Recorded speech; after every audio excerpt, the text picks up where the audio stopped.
create my weeping angel, I started out by making the hair.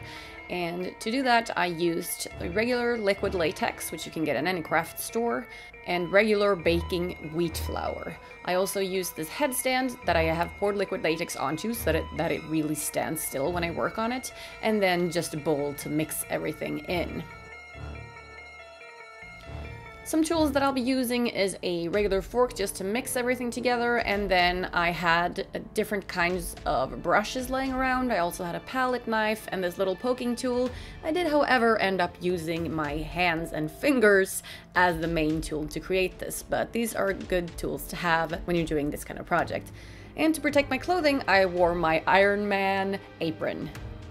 I then began by mixing equal parts liquid latex with flour. You do add the flour piece by piece though, not all at once. So adding a little bit and then stirring until it's smooth, and then adding a little bit more, and then until you have this clay or cement-like slush. I also put a bowl of pure liquid latex on the side to dip my fingers and tools into so that this paste doesn't stick to my fingers. I then just applied the whole blob of latex flour mix onto my headstand and began shaping it into the hair shape that I wanted.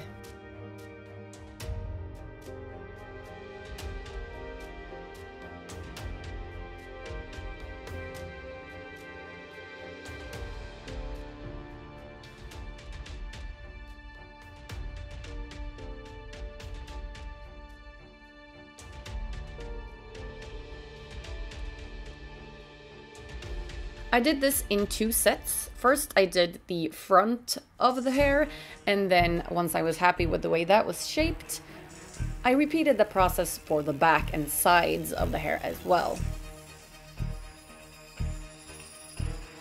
And when I was happy with the shape, I left that to dry overnight. And then it looks like this when it's completely dried. And then the process for removing that is using translucent powder and a brush and just covering everything in powder so that the latex piece doesn't stick to itself. I also got out a little scissor and just cut off any pieces that I didn't want to keep as I removed the hairpiece from the headstand.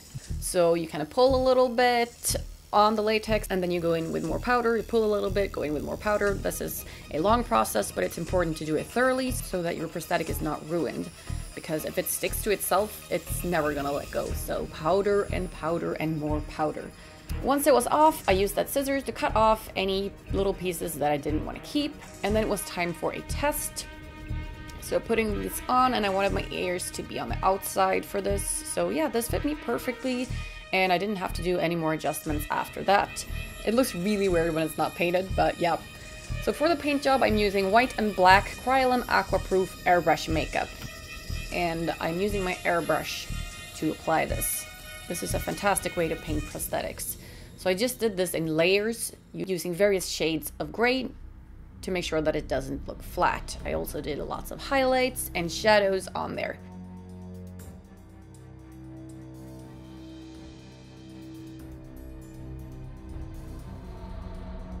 After that, the hairpiece was done, and this is the outfit. This is a long evening dress that I got from Shein years ago. It was perfect for this. The wings I ordered from a masquerade shop, and they're pretty simple, but they do get the job done. However, these black elastics that they came with, I cut off. So instead of using those to put the wings on, I actually attached the wings to the dress itself by using 4 safety pins. 2 at the top and 2 at the bottom, and the wings stayed in place all night, so this was a great way to attach them. After that, I got started on my makeup, just priming my face as per usual, and then really went to town with gray aqua color.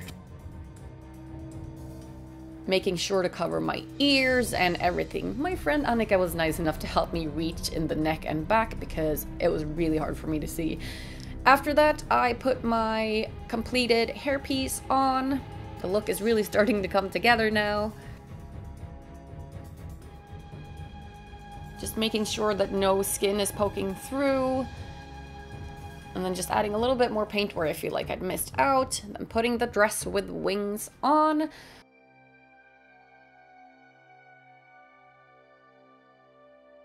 And for the gray paint, I saved the hands for last because I need to be able to put my contacts in. So yeah, I then proceeded to airbrush my hands rather than using the aqua color, because that way they're waterproof.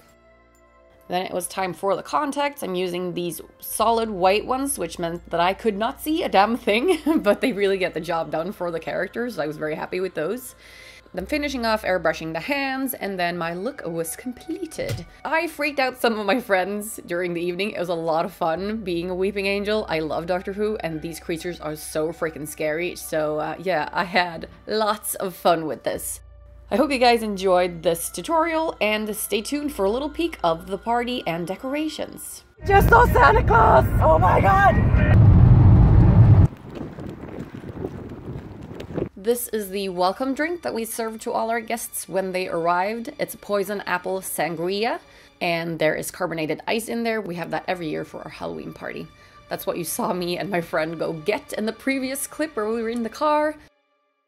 And yeah, here are some of the decorations, and at the very end of this video, you will see what some of our guests wore to the party. I hope you guys had a happy Halloween. I'll see you in my next video, and remember, do no harm, but take no shit. Bye!